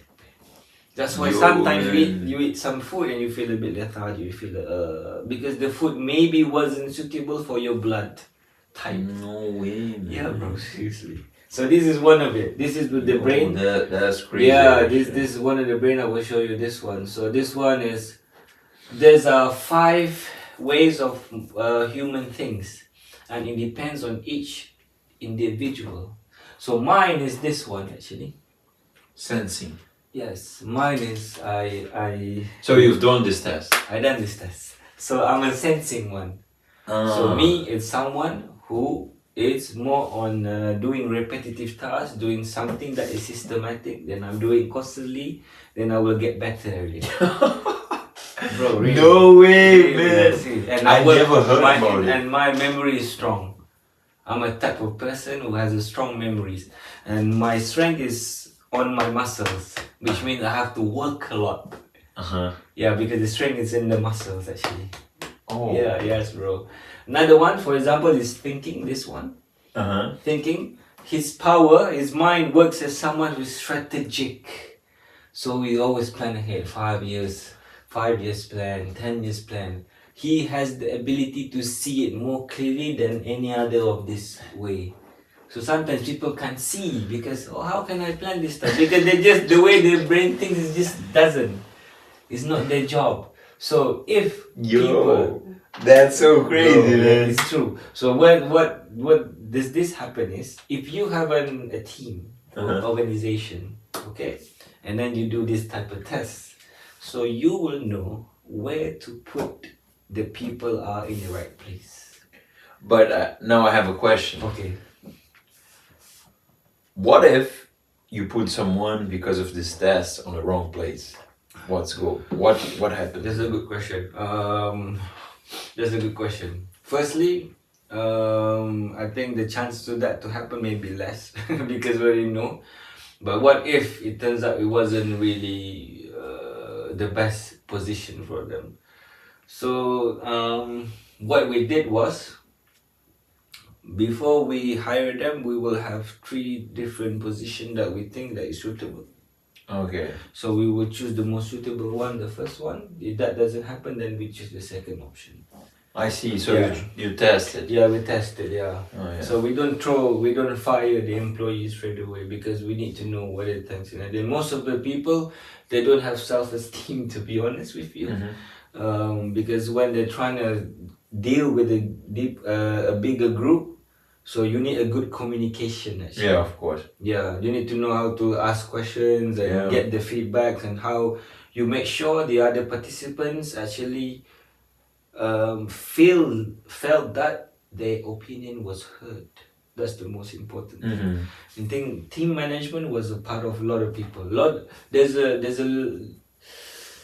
For me to say, there's not a lot of good leaders in this world.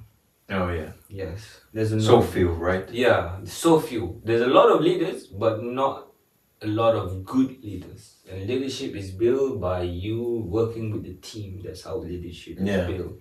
President, they work with the minister and cabinet, and he's a good president because he can deal with each people in the cabinet. And each people in the cabinet, they have their own way of thinking. Yeah. It's different. So if you are a good communicator, then maybe you can pass some words, you can use a few words that triggers their mind, because the way that their brain thinks. That's cool. Yeah. So that's part of it, being leadership. It's not an easy process, obviously. No, of course not. Not an easy process. But this is one of the things that we practice. So I had to take this test, basically.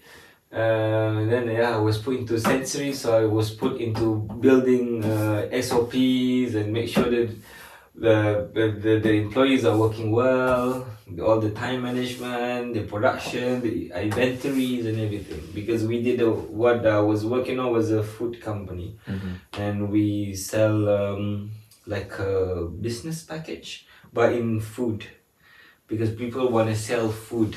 In Malaysia, the style was people sell food on the streets. So what we did was, we will build a package for them, like a business package. Okay, you can sell this food, just buy the package from us, and whenever your food run out, you can always buy and repurchase. I see. So that was the business model. So at the same time we gotta test all the people we have below us and make sure that which one is okay and not. Yeah, and how we go about it. It was not an easy journey, but I imagine, man. it was really not easy nearly because people quit halfway, most of them. Yeah. Most of them people quit halfway. At first they came in, they was really excited and really energetic. Yeah, I want to do this business. This business is gonna make me lock a lot of money, but a lot of people quit halfway. Actually, I see. That's what happens. Yeah, I see. so that was really kind of like an opening eye for us because it's much that we want to help people. Let's say we already given the Ferrari to them. We have given them the roadmap. All we ask them to do is just drive the car. But still, people will quit halfway. That's what will happen. There is this old saying in Brazil, that maybe in the whole world, maybe. Yeah. That you can bring the horse to the water, but you cannot make him drink the water, you know? Make drink the water, yeah. And I think that's for most of things in life, and as managers we gotta deal with it as well, like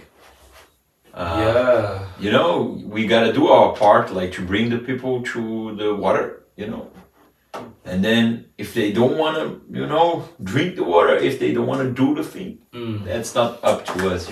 We can help them. We can help as much as we can, though. Yeah, that's pretty much it. But that was quite a lot of things that I learned.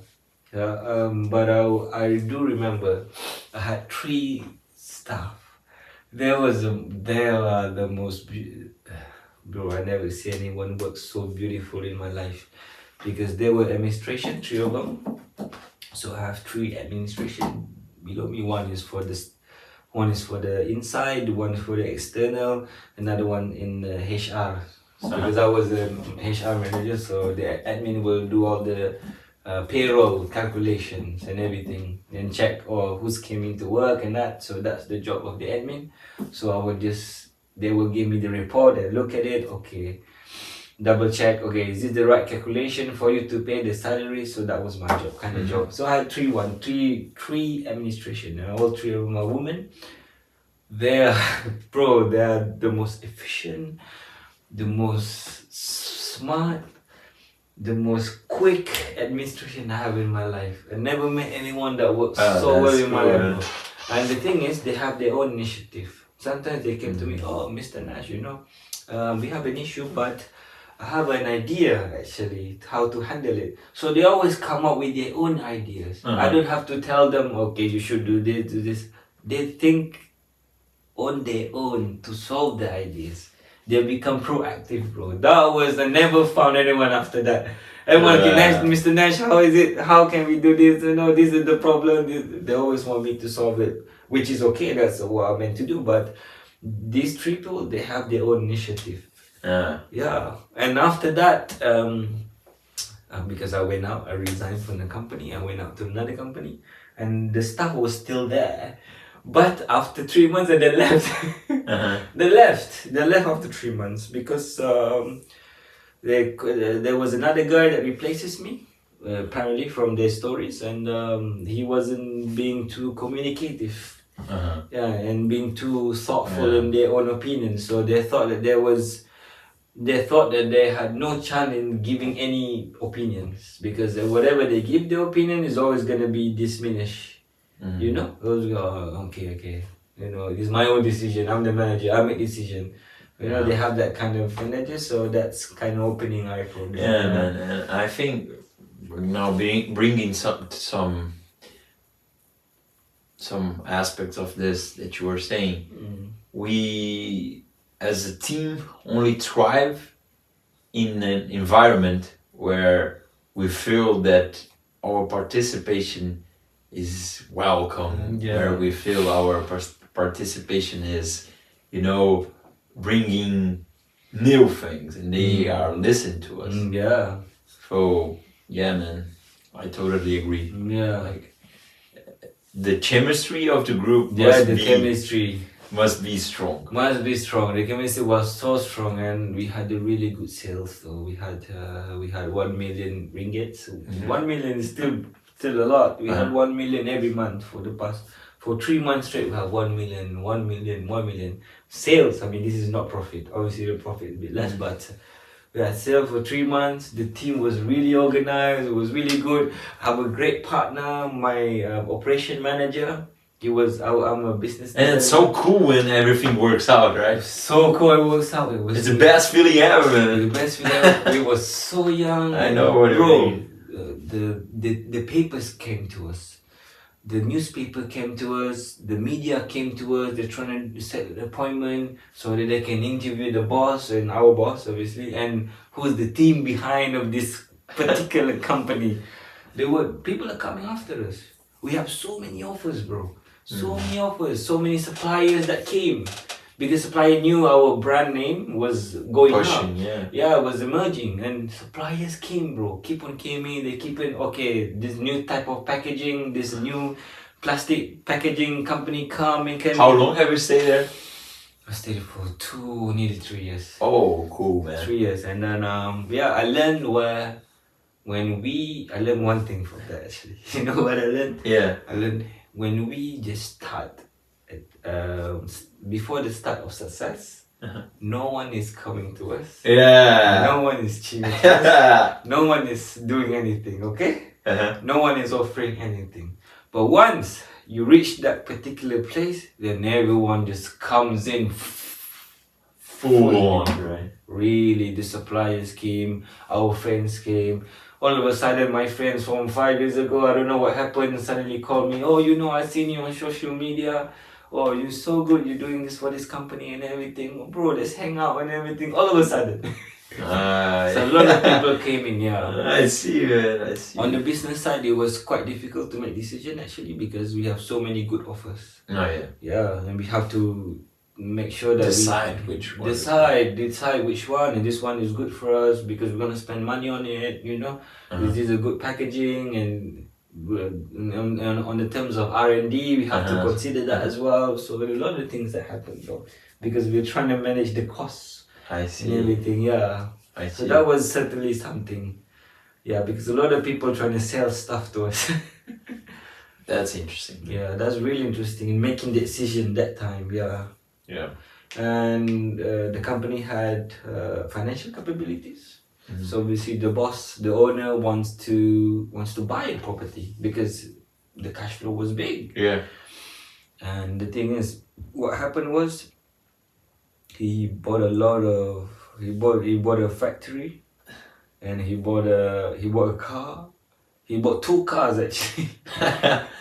Bro, I don't know what happened, but the owner bought 2 cars, one BMW, one a 4-wheel drive Mitsubishi, and he was driving around his BMWs and everything, and yeah, all of a sudden, yeah, he's kind of lost it, everything, because I think it's first time in his life he experienced so much money. I really wouldn't blame him actually because he just got that experience. But yeah, we see how money can do to people.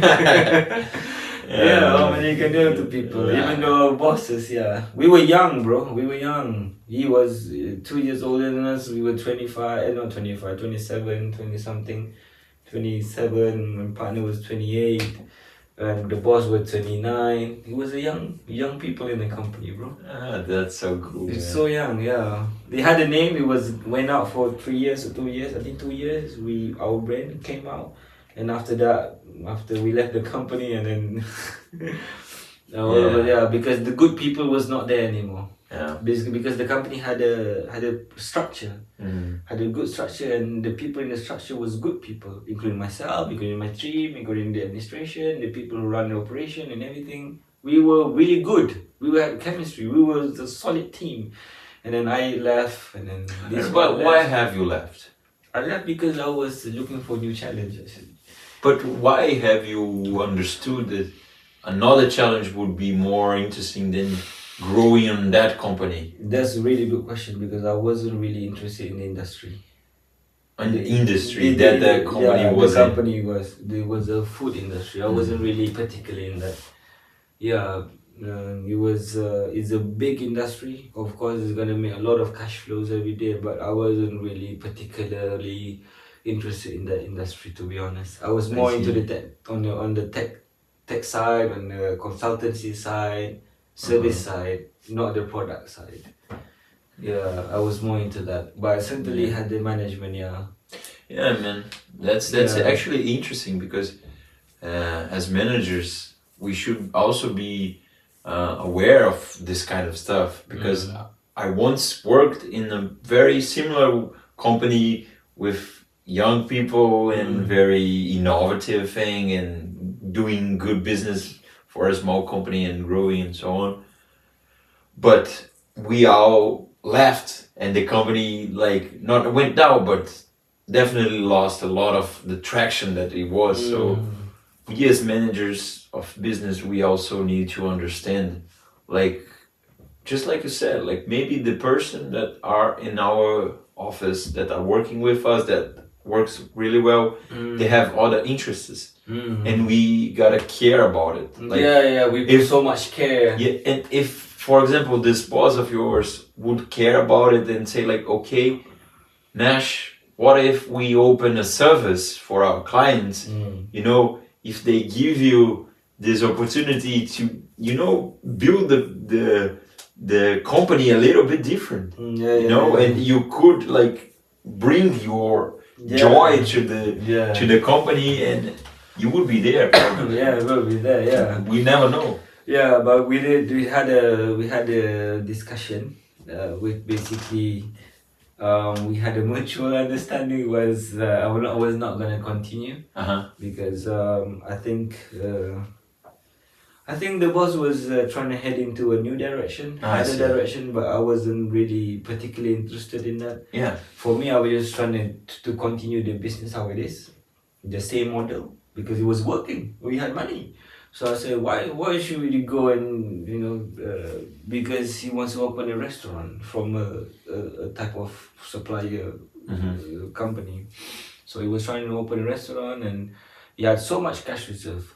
And then he blew it all on this restaurant. He opened 3 restaurants, he blew all the cash reserve. And we didn't have any more cash after that. He paid 100,000 of Malaysian ringgit, obviously. But then he opened a few months, 3 months after that, they had to close down. They had to close down the restaurant. Because they were expecting so much cash. But it didn't come. It didn't come. And we had an advisor, obviously, for the company. Because I had some connections and I was bringing one of my friends, which is my boss before he was 40. I was the one that I mentioned before. So I kind of introduced him to the new boss, which is to my new boss, say that this guy is an experience in business. He can help the business to grow. We can get his advice on board, things. So he's sort of our advisor. So I was bringing him as well in the picture, but the founder had a little bit different opinion. So end up then, yeah. And again, we can bring the horse to the water, but we cannot make them drink the water. Yeah, that's what happened though. But it's certainly a learning lesson for all of us though. Yeah, I think it was very nice to hear this experience like from you, man. It was very cool. It was a really learning experience because we had so much money though. We had no money. We were making millions. Millions, bro.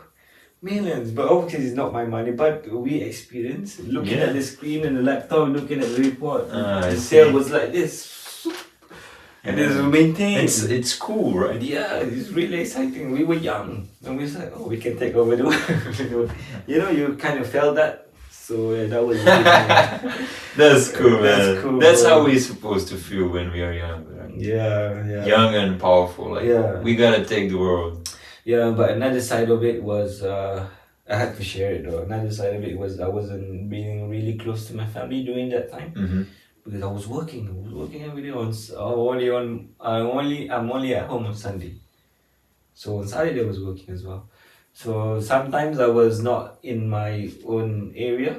Sometimes I go outstation, maybe north of Malaysia, south of Malaysia a bit.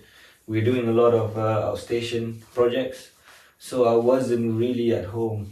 And I was kind of distanced a bit from the family because I was working too hard.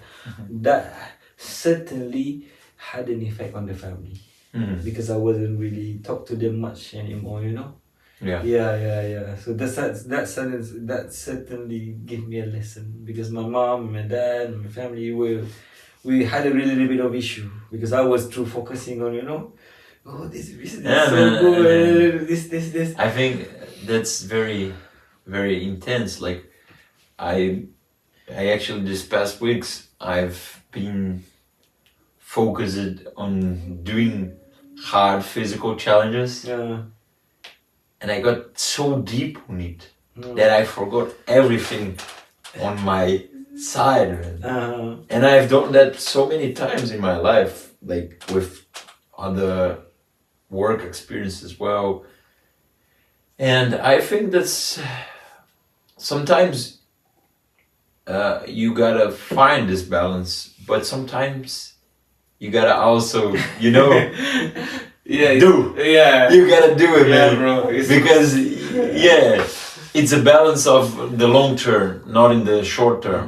Like, if you wanna balance everything in the short term, that won't work out. Yeah. Like, we'll be so balanced. Yeah, so balanced, yeah. So you first gotta create an unbalanced to then balance the thing, Yeah. It's true. Balance it out, yeah. There's certainly. But it's long term, not short term. Not short term, yeah. You gotta do it like this here, so you grow and then everything stabilize. Yeah, it's true, yeah.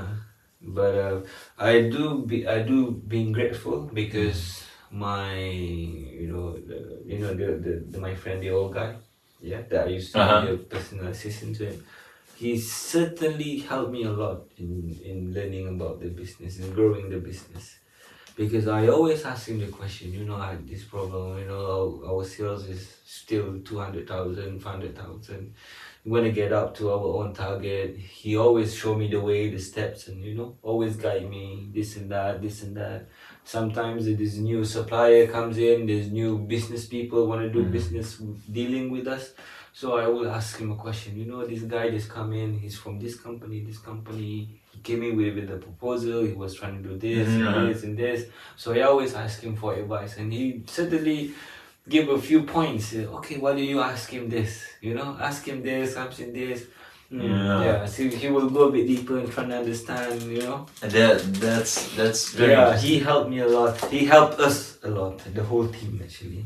I relate a lot with what you're saying. Yeah. I relate a lot. And the team was good. Yeah. The team was really good. Yeah, just not just me, because the other people are freaking good as well. That it was good, bro. It's just synergize, yeah. Okay, bro. So this is the last part of our podcast. It has been amazing. Yeah, for me as well. So wildly amazing, though. I had a really good time, even though we had our little bumps. Yeah, that's no problem. But it's all part of the show. Okay, I will give you a set of rapid fire questions. All right, come on. So whatever, I'll give you two choices. Whatever comes in your mind, you take your pick. Sure. Ready? Beautiful. Soccer or samba? No, it's soccer. It's really football. Yeah, of course. Not samba, yeah? No. Beach or rainforest? Beach. I don't like the rainforest. It's It's too hot, too humid. I don't like it. What about beach or mountains? Mountain. Mountains. Mount. Beach is no chance in mountains. I mean, I like the peace from the beaches, but I like the wisdom from the mountain. Wow, wisdom on the mountain. You gotta respect the mountains, man. Really? To climb it, you gotta respect it. That's something. So I prefer the mountain. That's interesting. I'm gonna come back to that. German beer or Brazilian caipirinha? German beer. German beer? Yeah. No Brazilian. I like caipirinha, but I prefer the beer. Like my own personally taste, I prefer beer than like this drink they put in the caipirinha. Okay. So I prefer the beer personally. Okay, no problem. Okay, of course Brazilian football, yeah. Neymar or Pele? Yo, of course Pelé. Pele. Okay. Yeah, this guy is a legend. He has 3 World Cups. Okay. Argentina has only 3 World Cups. Okay. This guy has the Three. same number of World Cups in Argentina. So Pelé, of course, but I like Neymar. He's a very talented and very innovative player. I No, would say. okay. Okay. This guy is different. Okay, nice. Carnival in Rio or Sao Paulo? Rio. I never Yeah. been like in Carnival in Rio and in São Paulo, but definitely Rio. São Paulo is just like New York. Only buildings, only Boys. Oh, really? yeah, only business. There is no like stuff there. It's just business. Commercial, please. Huh? A commercial, yeah. It's a commercial. It's like New York, you know? Okay. It's just like New York. I see. Huge buildings, cars, traffic. That's it. I see. Okay. I thought it was the same as Rio de Janeiro. No. With the beach vibes and everything. No, there is no beach in São Paulo. Actually, São Paulo is in the land. Okay, the line. Okay. São Paulo is metropolis. Okay. Gotcha. No problem. Pão de queijo? Pão de queijo. Pão de queijo or bratwurst? What? Bratwurst. Bratwurst. Yes. Pão de queijo. Pão de queijo. Of course. That's the one single food that I'm missing here, man. Oh, Pão you de miss queijo. pão de queijo. The only thing I'm missing from Brazil. Binge Netflix or party all night? More Netflix. Like, I don't like much going to the party and, you know, clubs. There is club going on right now. Yeah, it's going on right now. Whether you're here. Yeah, I'm not that guy from the parties. I'm more chill. Okay.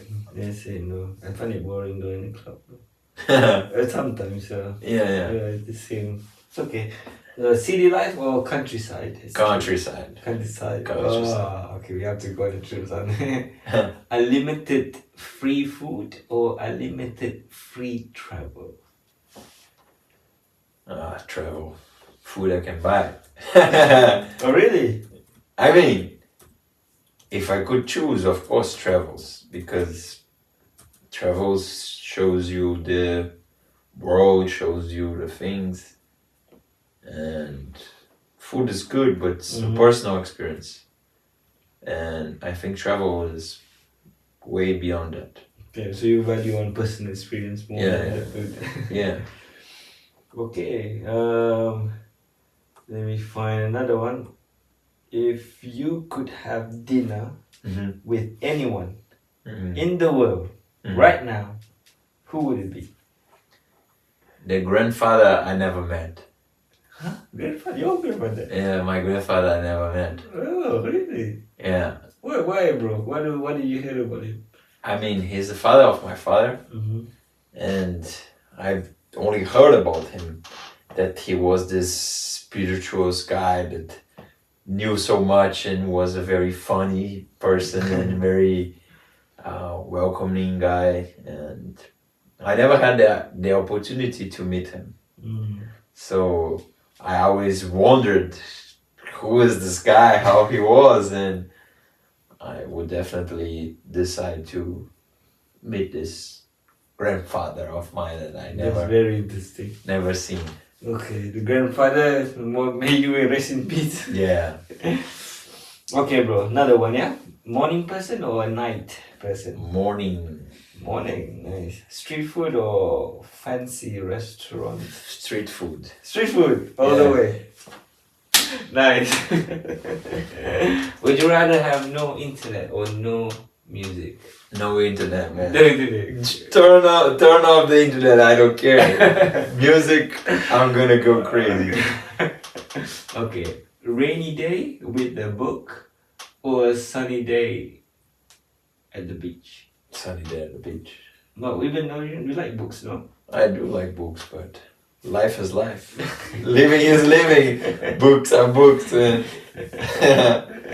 It's funny, okay. If you could have any superpower, what would it be and why?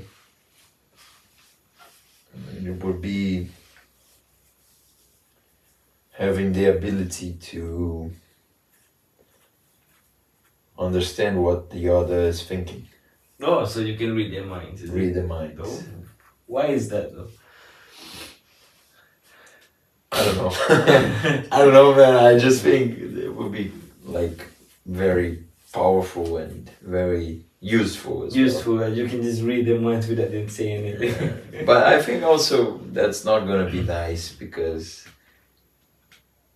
I mean the very good part of life is to figure out what the other ones are thinking. It's true. And so if you got to know what they're thinking, there's no more No more fun. excitement. Yeah, it's not fun anymore. You know everything already. Yeah.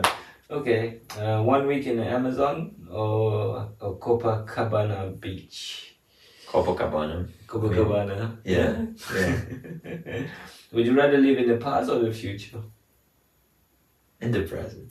In the in the present, yeah? Yeah, in the present. Okay. Okay. Lose your passport or your wallet? That would be almost the same because I have so many documents in my wallet, but I would choose the wallet maybe. Wallet, yeah? No passport. Yeah, passport is fucked up. You can't lose that shit. Would you rather be stuck in traffic or stuck in a boring class?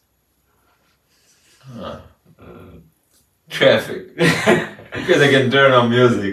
I I can do whatever, but not hear the professor saying. That's funny. Okay, favorite app on your phone? Camera. The camera. Yeah. You take a lot of pictures. Yeah, I do. You take a selfies of yourself. Or No, I actually take pictures from the round. around, okay.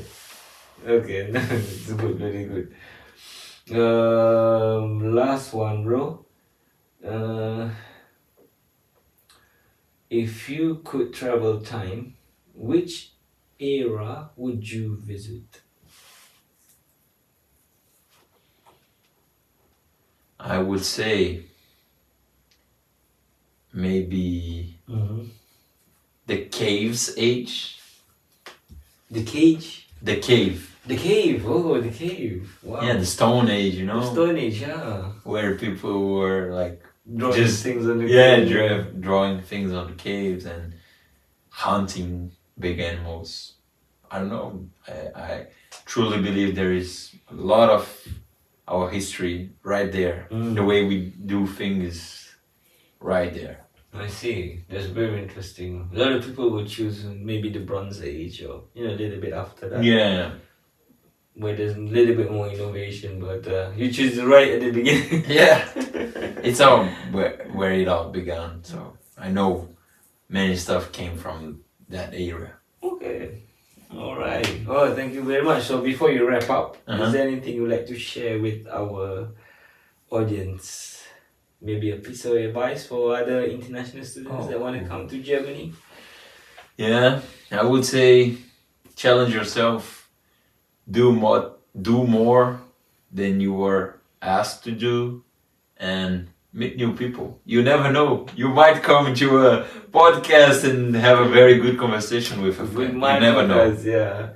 So thank you so much, Mateus. I appreciate It's an your absolute invite. Pleasure to have you on this show, and I would love to have you again. And it's really nice talking to you, bro. Yeah, it was good It's for really me nice as well. talking. And to everyone at home and viewing this podcast, and don't forget to follow us in our TikTok and hit that subscribe button, and do leave any comments for our friend here, Mateus from Brazil, and he would like to answer any of your questions. And everyone, have a good night and see you next time. Obrigado. Tchau. Ciao.